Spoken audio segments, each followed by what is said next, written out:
बिस्मिल्लाहिर्रहमानिर्रहीम। अस्सलाम वालेकुम नाज़रीन, आप यूट्यूब चैनल देख रहे हैं। मैं इमरान खान हूँ। सबसे पहले इमरान खान साहब की बहनों ने एक बात की। उन्होंने कहा जी हम गारंटी दे देते हैं या हम एक ऑफ़र दे देते हैं कि मैं आसिम मुनीर का नाम नहीं लूँ, इमरान खान को इलाज करवाने दें अल-शिफा अस्पताल से। अच्छा, ये एक ऑफ़र नहीं है, ये एक तरह से वो एक्सपोज़ भी कर रही हैं कि एक्चुअली आसिम मुनीर को प्रॉब्लम है इमरान खान साहब के इलाज से। यानी एक तरह का ये तंज़ है, एक तरह का वो सिस्टम को बेनकाब कर रही हैं। इन बहन भाइयों ने पाकिस्तान के निज़ाम को जितना नंगा किया ना, उतना आज तक कोई नहीं कर सकता। या सोशल मीडिया का दौर है, वरना फातिमा जिन्ना के पास अगर सोशल मीडिया होता तो वो उस वक्त के जर्नैलों के कपड़े उतार देती और बता देती कि इनकी असल औकात क्या है। अब ये बहनें और ये भाई ये बता रहे हैं कि जनाब असल मामला ये नहीं है कि इमरान खान का कानूनी मसला है, आसिम मुनीर का मामला है, जाती मामला बनाया हुआ है और एक खौफ है आसिम मुनीर को।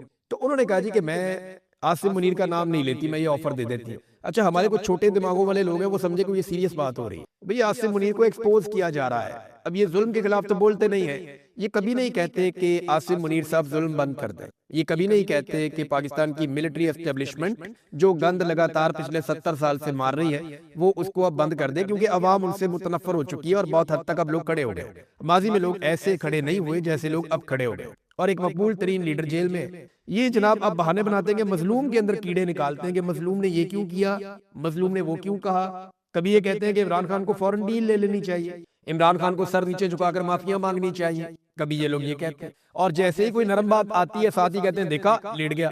ये किसी हाल में खुश नहीं होंगे, ये हर लिहाज में एक बुग़्ज़ के अंदर मुब्तला है। जैसा कि अभी मैं वो तलत हुसैन की एक वीडियो देख रहा था, उसने पंजाबी के अंदर एक बातचीत करते हुए एक वीडियो भी एक पब्लिक की है। तो तलत हुसैन ने वीडियो पब्लिक की कि जनाब पार्लियामेंट हाउस के अंदर बैठे हुए जो धरना देने वाले पाकिस्तान तहरीके इंसाफ के या अपोजिशन के लोग हैं वो वहां पे खा पी रहे हैं। अच्छा, एक तो ये कि मैं बिल्कुल मुतमईन नहीं हूं, यानी जाती तौर पे मुझे लगा कि ये क्या किया है इन्होंने। पार्लियामेंट हाउस के अंदर धरना कौन सा धरना होता है? मैंने इस पे काफी तनकीद भी की, लेकिन अब जायज तनकीद कर सकते हैं। दूसरी बात यह है कि वो लोग बेचारे भूखे भी रहे। ऐसा हुआ कि जब वो कंटीन वंटीन बंद करके चले गए तो इनके पास खाने पीने के लिए कुछ नहीं था और खाना अंदर लाने नहीं दे रहे थे। वो वक्त भी इन लोगों ने देखा वहां पे। ये जो पहला दिन था ना, जुम्मे वाला दिन, ये सीसीटीवी फुटेज है, इसके ऊपर ये बना हुआ है, ये टाइम भी इसके ऊपर आ जाता है। तो पहला दिन जुम्मे वाला दिन जब सहाफी भी वहीं पे घूम रहे थे, ये उस दिन तो कैंटीन भी खुली थी, खाना पीना मिल भी रहा था। उसके बाद जो है वो सख्ती शुरू हो गई थी और वो सख्ती होती हुई सबने देख भी ली थी। लेकिन देखिए ना, बुग़्ज़ का कोई इलाज नहीं है। तलत हुसैन ने निकाल के गई, देखें जी ये तो अंदर मौजे कर रहे थे, ये किस तरह का धरना था। तो ये लोग बेचारे लाइलाज है, इनकी तकलीफ जो है उसका अजाला नहीं हो सकता। देखिए नवाज शरीफ को ये लोग घसीट घसीट के मिलिट्री एस्टेब्लिशमेंट के जूते पॉलिश करके इक्तदार में तो ले आए, लेकिन वो अवाम में उसकी एक्सेप्टेंस नहीं है और ये बात इन्हें लगातार तकलीफ दे रही है। इनको खुद भी लोग अब सीरियस नहीं लेते और ये कभी बच्चों के पीछे पड़ जाते हैं, कभी किसी और चीज के पीछे पड़ जाते हैं, कत्ल गारतगिरी को जायज करार देते हैं।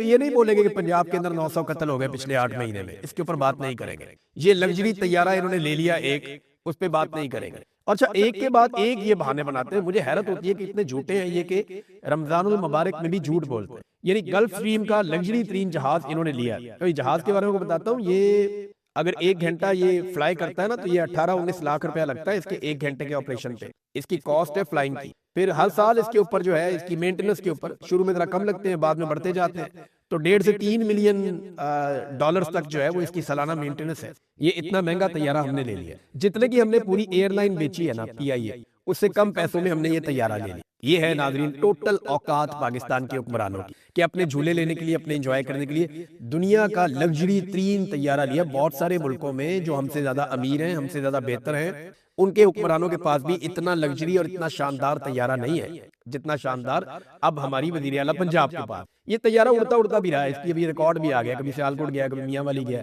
कभी अननोन जगहों पे गया कि पता ही नहीं है कहाँ गया, कहाँ से वापस आया। लाहौर में भी उड़ता रहा, झूला शूला लाहौर में भी लिया इसने, लगभग 52 मिनट का, 55 मिनट का।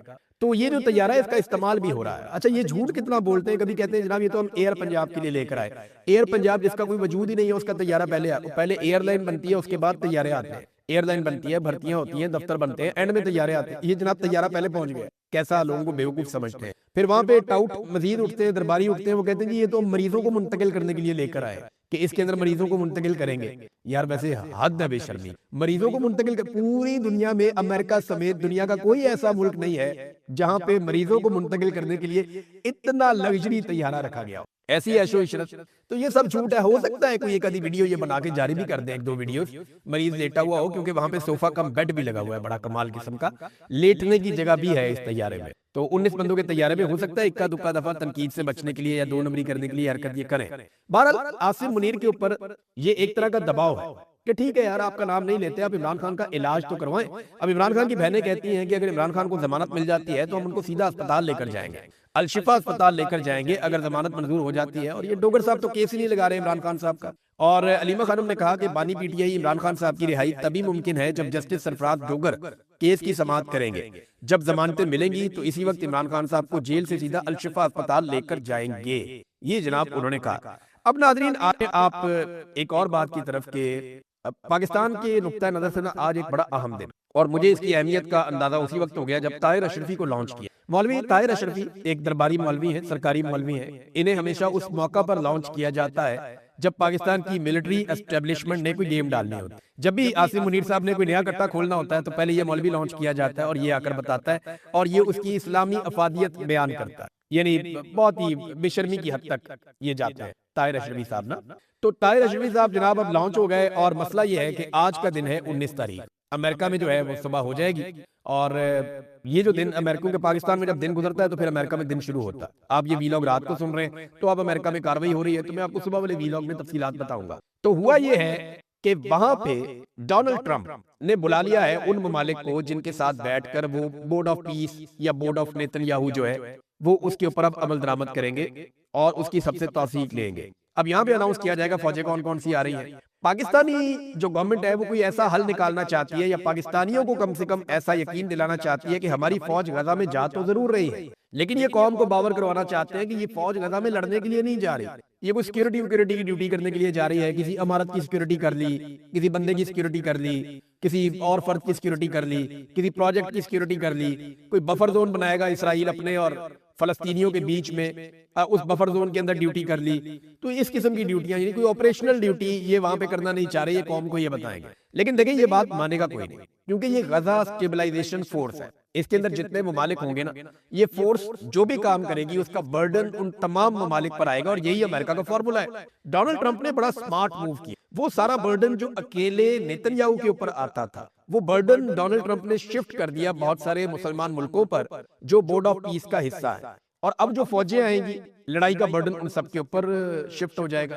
देखिए ना, चेन ऑफ कमांड तो एक ही है। पाकिस्तान की फौज कोई भी कार्रवाई करती है, यानी एयरफोर्स से तैयारी कराए तो आसिम मुनीर ने भी उसका क्रेडिट लिया, पूरे पाकिस्तान ने उसका क्रेडिट लिया, पूरी फौज ने लिया। तो इसी तरह अगर किसी जगह पे एक फौजी अच्छा काम करता है या बुरा काम करता है उसका इम्पैक्ट पूरी फौज के ऊपर आता है। तो ये जो फौज वहां पे जा रही है मुख्तलिफ ममालिक की, ये जो भी करेगी इसका इम्पैक्ट सारे ममालिक के ऊपर आएगा। अब देखे ना, ये डोनाल्ड ट्रंप साफ कह रहे हैं कि सवाल ही पैदा नहीं होता कि हमास वहां पे रह पाए। हम हमास को जड़ से उखाड़ फेंकेंगे, हमास को गैर मुसल्लह करेंगे, उन्हें हम वार्निंग दे रहे हैं। और ये काम अगर हमास खुद नहीं करेगी तो वो मुसलमान ममालिक जो अपनी फौज दे रहे हैं उनके फौजी यहाँ पे आकर ये काम करेंगे। अब सुरंगें साफ करनी है, हमास को गैर मुसल्लह करना है, फलस्तीनियों के पास अपने बचाव के लिए कोई हथियार ना बचे, और दूसरा कोई भी फलस्तीनी इसराइलियों के मफाद के खिलाफ कोई काम ना कर सके। देखे ना, नेतन्याहू की अप्रूवल के बगैर तो पाकिस्तान की फौज गजा में नहीं जा सकती। और ये पहला तारीखी मौका है जब पाकिस्तान का वजीर आजम नेतन्याहू के साथ एक स्टेज शेयर करने जा रहा है, यानी मिलकर बैठ रहे हैं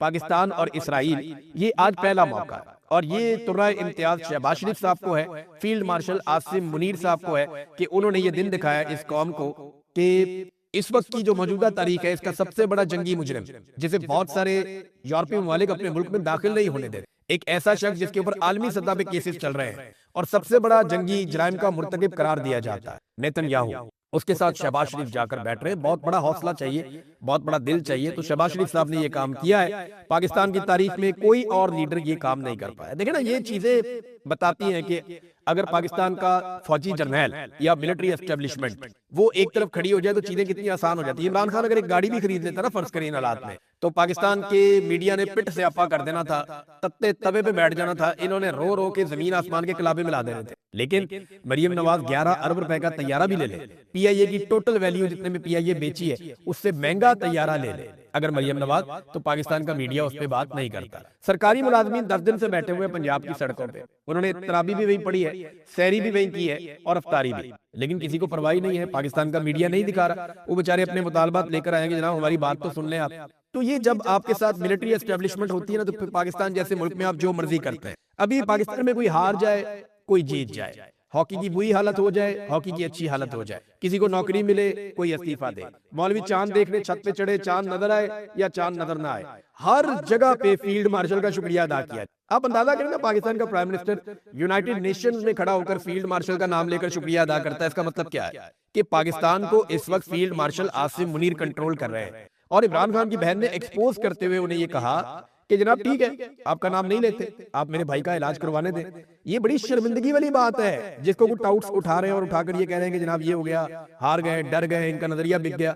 ऐसे नहीं होता। ये रजीम इतना पागल हो चुका है कि ये पागलों को इकट्ठा कर रहा है। आजाद कश्मीर में कैप्टन रिटायर्ड लियाकत, जिसने एक इंटरव्यू देते हुए कहा कि उसकी ख्वाहिश है कि 1000 बंदा कत्ल कर दिया जाए तो मुल्क ठीक हो जाए। ये पुलिस के अंदर है और पुलिस ने 900 बंदा मार भी दिया है ये 8 महीनों में। इस शख्स ने इंटरव्यू देते हुए कहा कि मेरी ये राय है और मेरी ये ख्वाहिश है कि 1000 बंदा कत्ल कर दिया जाए स्ट्रेट अवे। ऐसे ज़हनी मरीज जो है उसको इदारे से निकालने की बजाय उसको आईजी लगा दिया आजाद कश्मीर में। आप अंदाजा करें। अब आजाद कश्मीर के लोग अपनी खैर मनाएं, क्योंकि इंसानों को कत्ल करने का ख्वाहिशमंद वो आजाद कश्मीर में आकर आईजी लग गया और उसने अपना बयान वापस लेकर माफी भी नहीं मांगी।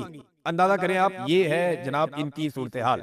अब नाज़रीन एक और हमारे पास खबर है, वो ये कि ईमान मजारी और हादी अली चट्टा साहब का जो केस है वो जज आसिफ साहब की अदालत में लगा। आसिफ साहब वही जज हैं जिनके बेटे ने 2 खवातीन को कुचल कर कत्ल कर दिया सड़क के ऊपर, नॉन कस्टम गाड़ी चलाते हुए, और ओवर स्पीड था, उसके बाद लाइसेंस भी नहीं था। लेकिन उनके बेटे को 2 कत्लों के बाद फौरी तौर पर यानी उनको रिलीफ मिली, उन्हें फौरी तौर पे बाइज्जत बरी कर दिया गया, वो अपने घर चले। ये चंद दिनों के अंदर, 2-4 दिन के अंदर गेम हो गई। तो जज साहब की मौजें लग गई। जज साहब का बेटा कत्ल भी करे तो कोई मसला नहीं है। उसी जज के पास एक हामला खातून और उसके शौहर, जिनके पाकिस्तानियों पे बहुत एहसानात है, उन्होंने ह्यूमन राइट्स के लिए हमेशा आवाज उठाई है, उनका केस आया हुआ है। अब देखते ही हैं कि ये जज जिसने अपने बेटे को तो 2-4 दिन में इंसाफ दिलवा दिया, और जो मर गई औरतें वो तो मर गई, उनका तो इसने सोचा भी नहीं। अब जो कत्लों के ऊपर अपने बेटे को घर ले जा सकता है, वो ट्वीट के ऊपर ईमान मजारी को कितना अरसा अंदर रखेगा। अब ये इम्तिहान है। उसने नोटिस तो जारी कर दिया, लेकिन टाइम नहीं बताया कि अगले हफ्ते होगा या कब होगा। होना तो ये चाहिए था कि वो कहता कल आ जाए और कल जमानत दे। जैसे अपने बेटे को निकालने की जल्दी थी, जिसने 2 कत्ल कर दिए थे, उतनी जल्दी यहाँ पे भी दिखाए ना कि जहाँ पे एक सिर्फ ट्वीट की बुनियाद के ऊपर 17 साल कैद की सजा सुना दी गई। ये बहुत तकलीफ दे बात है। तो नाजरीन एक चीज मैं एंड में आपके सामने और रखना चाहता हूँ, ये गंडापुर साहब जो है वो सारों के ऊपर ही हमला हुआ, कभी इसके ऊपर हमला, कभी इसके ऊपर हमला, कभी इसको ये कह दिया, उसको वो कह दिया। ये मेरे बारे में भी बातें करना शुरू हो गया कि ये करो वो करो, मैं इलेक्शन लड़ाता हूँ, पता नहीं क्या कुछ कह रहा था। तो मैं गंडापुर को एक बात कहना चाहता हूँ कि ये वाला कैमरा और ये वाला कलम, ये है मेरा हथियार। मैं इसके साथ लड़ता हूँ और इसी से लड़ता आया हूँ। मैंने कंप्रोमाइज नहीं किया एक दिन भी।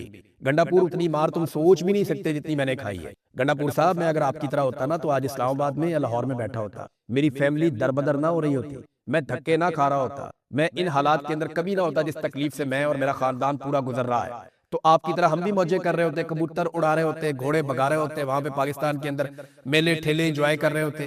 प्रोटोकॉल तो तुम एंजॉय कर रहे थे, वजीर आला तो इमरान खान ने तुम्हें बनाया था, सारा कंट्रोल तो तुम्हें दिया था। तो कंप्रोमाइज होने की बजाय खड़े हो जाते ना अपने पैरों पे। मैंने तो नहीं कहा कभी भी पाकिस्तानियों को कि मेरे साथ चलो, मैं पहली गोली खाऊंगा और मैं तुम्हें लेकर निकलूंगा और जाके हम इनकलाब लेकर आएंगे। मेरा तो काम कलम का और कैमरे का है, वो काम मैं कर रहा हूँ और इस पे मैं कंप्रोमाइज नहीं करूंगा। और मैं नहीं कर रहा, मैंने कहा था मैं खड़ा रहूंगा, मैं खड़ा हूं। तुम्हारा काम था और तुमने कहा था कि पहली गोली मैं खाऊंगा, और तुम निकले। तुम एक दफा डी चौक गए, वहां से भाग गए। तुम दूसरी दफा डी चौक गए और वहां पे लाशें छोड़कर भाग गए। तो तुम्हारा भागने का ट्रैक रिकॉर्ड है। तुम डरे हुए, तुम बुज़दिल आदमी हो।